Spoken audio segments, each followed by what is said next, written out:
Etapas da orçamentação. Segunda etapa, composição de custo. Item 7. Custos indiretos. Os custos indiretos são aqueles que não estão diretamente associados aos serviços de campo em si, mas que são necessários para que tais serviços possam ser feitos. Atenção, não confundir com atividade acessória. A atividade acessória é aquela que pode existir ou não, dependendo da situação, dependendo da condição contratual ou da condição do terreno ou do ambiente da obra. Como, por exemplo, aquela situação comentada no começo do curso sobre a necessidade de reforço de solo para capacidade de suporte dos equipamentos de guindaste. Não é sempre que eu vou utilizar um equipamento de guindaste que eu preciso de fazer o reforço. É uma necessidade pontual daquela situação.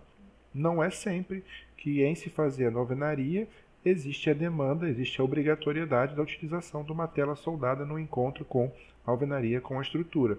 Então, independe do tipo de serviço, depende do tipo de serviço e de outras situações, requisito, condição de terreno, condição do ambiente, requisitos de desempenho, uma série de outras questões. O custo indireto não. O custo indireto depende da quantidade, característica e planejamento dos serviços associados aos custos diretos. Ou seja, os custos indiretos são aqueles que não estão diretamente associados ao serviço de campo em si, mas que são requeridos para que tais serviços possam ser feitos. Por exemplo, canteiro de obra, engenheiro.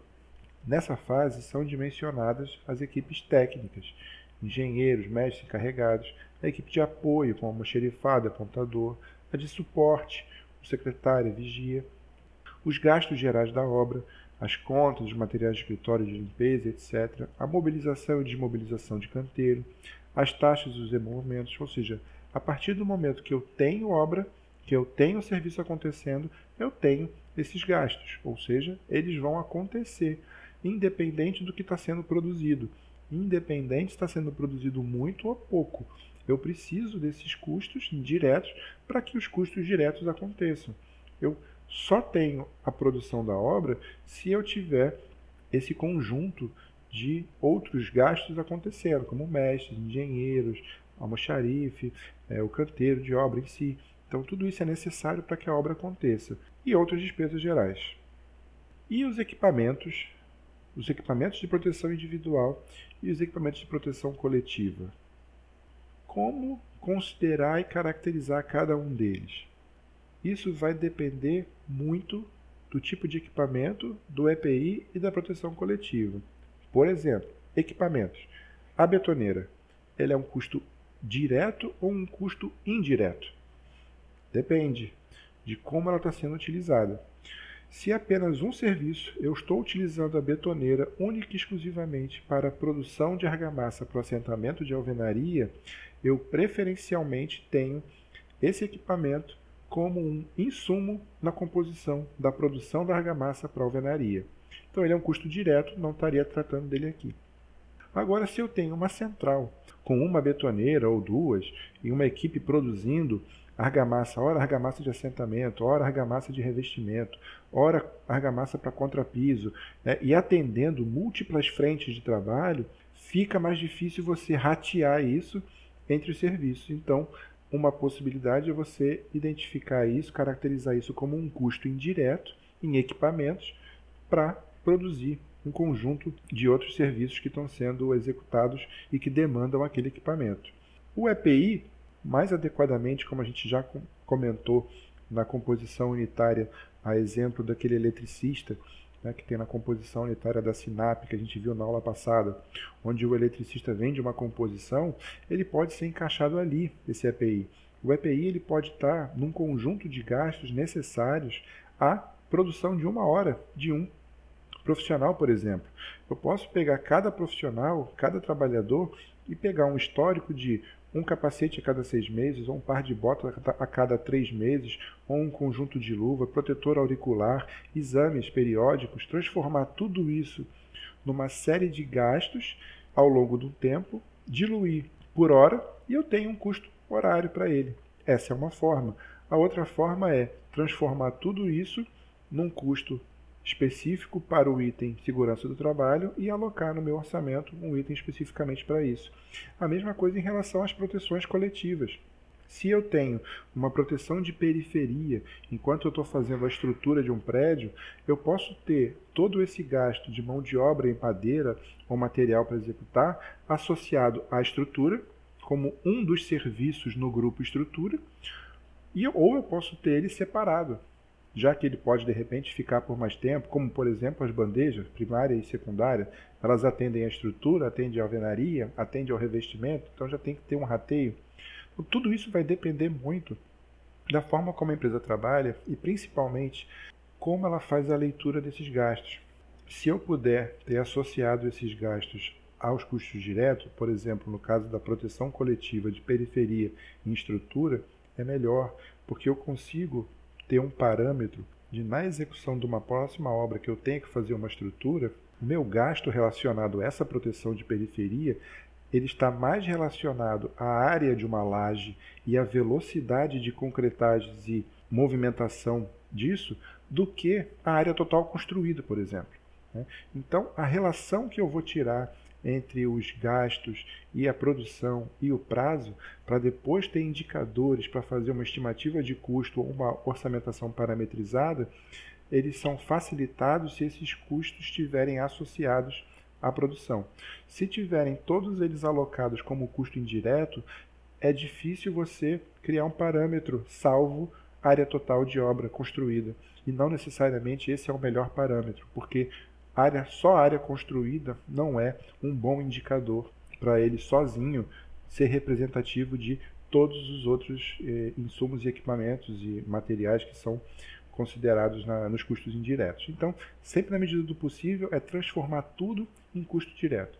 Aqueles que não forem possíveis, aí sim você faz um tratamento separado, considera um grupo para isso. No teu orçamento você pode ter um grupo equipamentos, ou operação de canteiro, ou segurança de trabalho, para aqueles que você não conseguir associar objetivamente a um serviço de produção. Então, os custos indiretos, como dimensionar e alocar os gastos com equipamentos de transporte vertical, limpeza, segurança do trabalho, equipamentos em geral, betoneiras, andaimes. Então, exatamente isso que foi comentado.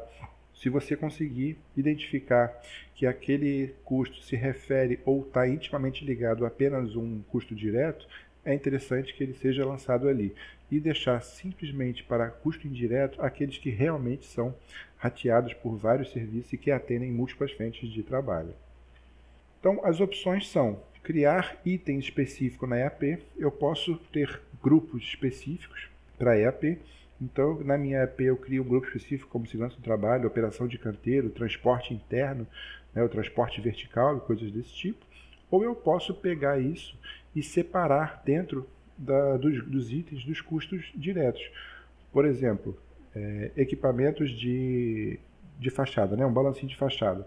Eu posso considerar ele num item equipamentos da minha obra, e ele vai estar ali, ou eu posso colocar ele dentro de um grupo de fachada, que ele vai atender, de repente, revestimento de fachada, pintura, ele vai atender mais de um serviço, mas são serviços relacionados à fachada, não à obra como um todo. Ele só está ligado à fachada. Então, se eu tiver depois que tirar uma relação de gastos com locação de balancim, ele está mais intimamente ligado a, por exemplo, a minha área de fachada, ao tempo e aos serviços que foram realizados na fachada, do que a área construída de uma maneira como um todo. Então, é importante identificar isso e organizar para efeito do número final do orçamento. Não tem diferença onde você aloca, a diferença também não vai existir no grau de detalhamento, porque você está respeitando o grau de detalhamento, aí é mais uma eficiência na hora do monitoramento e controle da obra e você gerar um indicador para estimativas de custo e aferição de desempenho de outras obras, você ter um histórico, você ter um know-how desse assunto para executar outros serviços. Então, qual é o certo? Qual a maneira que você deve utilizar? Depende. Então, A forma que você vai utilizar, você vai definir, todas elas são aceitas, todas elas são possíveis e não existe uma resposta certa, desde que atenda aos teus objetivos, que você tenha a informação para fazer o teu controle, o teu monitoramento da obra e que você tenha a informação correta. Como você vai organizar isso depende da sua forma de gerir depois a execução da obra. E atenção, avaliar a proporção dos custos diretos para os custos indiretos. Isso é muito particular de cada obra e cada empresa. Não dá para dizer que de uma obra 80% é custo direto, 20% é custo indireto ou qualquer outra relação. Não é possível definir um número para isso, mas é importante que essa relação você saiba que precisa ser medida e você precisa comparar isso com cada obra ou com cada demanda. Existem contratos ou empresas contratantes que, por uma série de exigências, treinamentos, requisitos, equipamentos, qualificações, certificações, vão demandar um custo indireto alto em relação aos custos diretos. Outros tipos de obras que possuem muitos equipamentos compartilhados podem ter também custos indiretos altos em relação aos custos diretos. Não quer dizer que uma está certa ou outra está errada. É importante você saber que essa relação precisa ser identificada e você precisa acompanhar para ver se está coerente. E aqui uma dica, vale a mesma coisa para despesas do escritório, ou seja, despesas da empresa em relação ao custo geral da produção e da operação ou a receita, o conjunto de receitas da empresa. Alterações de prazo têm forte impacto nos custos indiretos. E aí uma dependência com planejamento. Por que isso é importante? Lá nos primeiros itens, na primeira etapa, nos 2 primeiros itens eu tenho o edital, carta convite minuto e planejamento, orçamento e projeto. Dali são retiradas informações para o orçamento. Se é previsto uma obra durar 2 anos e o seu planejamento está para 2 anos, se ao longo desse processo houver alguma alteração que te estique esse prazo para mais 1, 2, 3 meses, isso tem impacto direto no teu orçamento. Por quê? Porque os custos diretos, eles não vão sofrer porque eles variam conforme o que está sendo produzido. Está sendo produzido a mesma coisa. Ele vai ter uma distribuição de fluxo de caixa diferente, mas o custo não altera. Já os custos indiretos não, eles ocorrem produzindo ou não produzindo. Então, se eu tive mais 1 mês de obra, mais 2 meses de obra, é mais 1 mês de engenheiro, mais 1 mês de mestre, de encarregado, de vigia, de conta de luz, de aluguel de um equipamento de transporte vertical ou de uma betoneira. Então, isso tem impacto direto. É importante identificar nas informações iniciais quais são as premissas ou quais são as informações de planejamento e prazo e quais que foram adotadas durante a execução do orçamento. Para que, em havendo durante a execução qualquer alteração de prazo, possa-se imediatamente fazer a identificação no orçamento e avaliar o impacto disso. Outra, os requisitos contratuais têm forte impacto sobre os custos indiretos, como eu já comentei. Segurança do trabalho, áreas de vivências, equipamentos, depósito. Quanto mais desses tipos de item o contratante solicitar do contratado, ou seja, quanto mais você, como prestador de serviço ou construtora, for demandado em atender esses requisitos, mais isso vai impactar no teu custo indireto. Então, são informações muito importantes, principalmente esses custos indiretos têm uma fortíssima relação com o primeiro e o segundo item da primeira etapa, que precisam trazer para cá essas informações e também isso está mapeado, registrado e acompanhado para que você tenha uma orçamentação precisa e essa relação entre custo direto e indireto não se perca além do necessário.